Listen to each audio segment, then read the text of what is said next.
सैन्य वाहन में सवार होते हुए परेड निरीक्षण के लिए जाते हुए।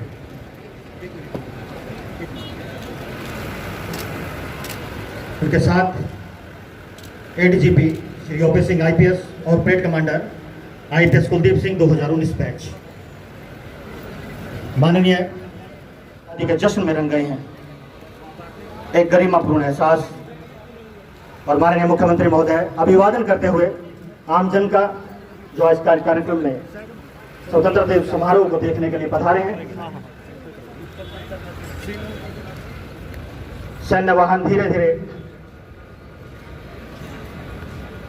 मैदान में आगे बढ़ते हुए तीसरी टुकड़ी का निरीक्षण करते हुए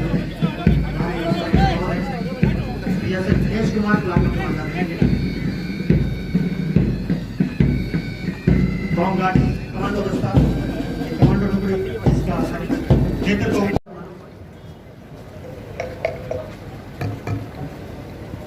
परेड निरीक्षण के बाद माननीय मुख्यमंत्री महोदय। मेरे प्यारे भाइयों, नौजवान साथियों, प्यारे बच्चों, आज हर भारतवासी के लिए हर्षोल्लास का यह दिन है। आज हमने स्वतंत्र भारत के रूप में 75 वर्ष पूरे कर लिए हैं। इस खुशी में हर गली, हर मोहल्ला में तिरंगा फहरा रहा है। आज हर घर दफ्तर में तिरंगा है, हर मुंडेर पर, हर हाथ में तिरंगा है। पूरा देश तिरंगे के रंगों में रंगा है। कहते हैं कि कुल 7 रंग होते हैं, लेकिन आज तो मित्रों पूरे देश में 3 ही रंग दिखाई दे रहे हैं। ये तिरंगा ये सारे देश में लहरा रहा है। मैं आजादी की 75वीं वर्षगांठ के पावन अवसर पर सभी प्रदेशवासियों को हार्दिक बधाई देता हूं। सबके स्वस्थ जीवन और खुशहाली की कामना करता हूं।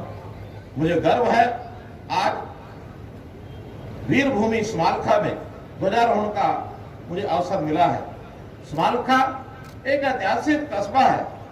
पास में ही गांव चुलकाना में श्री श्याम बाबा का बहुत पुराना मंदिर है। देश भर से हर साल लाखों भक्त यहाँ दर्शनार्थ आते हैं। साथ ही गांव पट्टी कल्याणा ये भी बहुत महत्वपूर्ण ऐतिहासिक गांव है। राष्ट्रपिता महात्मा गांधी यहाँ पधारे थे। स्मारका उस जिला पानीपत में पड़ता है जहां के लोगों ने आजादी की लड़ाई में बढ़ चढ़कर भाग लिया था। इनमें मौलाना नकाउल्ला, देशबंधु गुप्त, डॉक्टर गोपीचंद भार्गव, रोशन पानीपति जैसे नाम विशेषकर उल्लेखनीय हैं। इस जिले के नौरथा क्षेत्र के 16 गांवों में अंग्रेजी शासन को राजस्व देने से इनकार कर दिया था। वो अली शाह कलंदर का मकबरा आजादी की गतिविधियों का केंद्र रहा। ऐसे ही वीरों की वीरता से नई पीढ़ी को प्रेरित करने के लिए प्रधानमंत्री जी ने नवम पातशाह श्री गुरु तेग बहादुर जी के 400वें प्रकाश उत्सव पर्व को पूरे देश में मनाने का निर्णय लिया। उन्होंने दशम पातशाह श्री गुरु गोविंद सिंह जी के साहबजादों जोरावर सिंह और फतेह सिंह के शहीदी दिवस 26 दिसंबर को हर वर्ष वीर बाल दिवस के रूप में मनाने का निर्णय लिया। अमर स्वतंत्रता सेनानी नेताजी सुभाष चंद्र बोस की जयंती को पराक्रम दिवस के रूप में मनाने की पहल की है। प्रधानमंत्री जी ने और भी कई ऐतिहासिक निर्णय लिए हैं। जम्मू एवं कश्मीर से अनुच्छेद 370 व धारा 35A को हटाकर कश्मीर से कन्याकुमारी तक अखंड भारत का सपना ये साकार किया है। सेना में युवाओं की भागीदारी को बढ़ाया है। माननीय प्रधानमंत्री श्री नरेंद्र मोदी जी ने आजादी के 75 साल पूरे होने के उपलक्ष्य में देश में उत्साह और देशभक्ति का जज्बा ये पैदा करने के लिए आजादी का अमृत महोत्सव मनाने का आह्वान किया। उन्होंने 13 से 15 अगस्त तक देश भर में हर घर में तिरंगा की अनूठी मुहिम चलाई। हरियाणा वासियों ने भी उसी जोश और जज्बे के साथ अपने 60 लाख घरों पर राष्ट्रीय ध्वज फहराया है। जिस जोश व जज्बे के साथ हम अपने जवानों को सरहद पर भेजते आए हैं, उसी जज्बे से देशभक्ति का ये प्रतीक राष्ट्रीय ध्वज सभी घरों पर लहराया गया है। हरियाणा प्रदेश में आजादी का अमृत महोत्सव धूमधाम से मनाया जा रहा है। अब तक इसके तहत लगभग 14,000 से अधिक कार्यक्रम आयोजित हो चुके हैं। आजादी का अमृत महोत्सव कार्यक्रम आयोजित करने में हरियाणा देश में प्रथम स्थान पर है।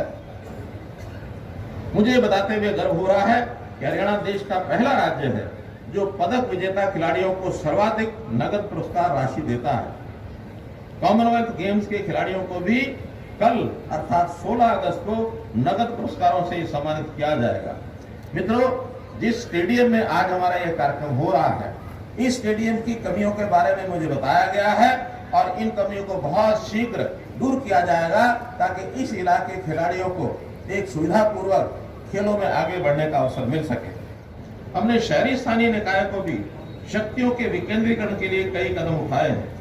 शहरी निकायों को मजबूत करने के लिए हमने मेयर का प्रत्यक्ष चुनाव करवाया है। पंचायती राज संस्थाओं और शहरी स्थानीय निकायों की वित्तीय स्थिति मजबूत करने के लिए संपत्ति के पंजीकरण पर स्टाम्प शुल्क का 2% राजस्व उन्हें प्रदान किया गया है। वर्तमान समय में पर्यावरण प्रदूषण हमारे लिए गंभीर चुनौती है। हमने आने वाली पीढ़ियों के लिए स्वच्छ हवा व पानी सुनिश्चित करने के लिए कई पहल की हैं। मैं माननीय प्रधानमंत्री श्री नरेंद्र मोदी जी का आभार व्यक्त करता हूं, जिन्होंने पिछले सप्ताह ही पानीपत रिफाइनरी में 900 करोड़ रुपए की लागत से तैयार एक इथेनॉल संयंत्र राष्ट्र को समर्पित किया है। पहचान, सांस्कृतिक परंपराओं और उच्च नैतिक मूल्यों पर चलते हुए देश व प्रदेश को अधिक स्वच्छ, स्वस्थ, समृद्ध, सशक्त व विकसित बनाने के लिए कठोर परिश्रम करने का संकल्प दोहराएं। अंत में मैं आप सबको आजादी के अमृत महोत्सव की पुनः शुभकामनाएं देता हूं। मैं पूर्व प्रधानमंत्री भारत रत्न स्वर्गीय अटल बिहारी वाजपेयी जी की कविता की पंक्तियों से अपने संबोधन को विराम दूंगा। ये कविता चुनौतियों से निपटने व प्रगति के पथ पर आगे बढ़ने के लिए हमें सदैव प्रेरित करती रहेंगी। अटल जी की पंक्तियों को दोहरा रहा हूं। आओ फिर से दिया जलाएं, आओ फिर से दिया जलाएं, भरी दोपहरी में अंधियारा, सूरज परछाई से हारा, अंतरतम का नेह निचोड़े, बुझी हुई बाती सुलगाएं, आओ फिर से दिया जलाएं। जय हिंद, जय हिंद, जय हिंद। भारत माता की, भारत माता की। जय अधिनायक जय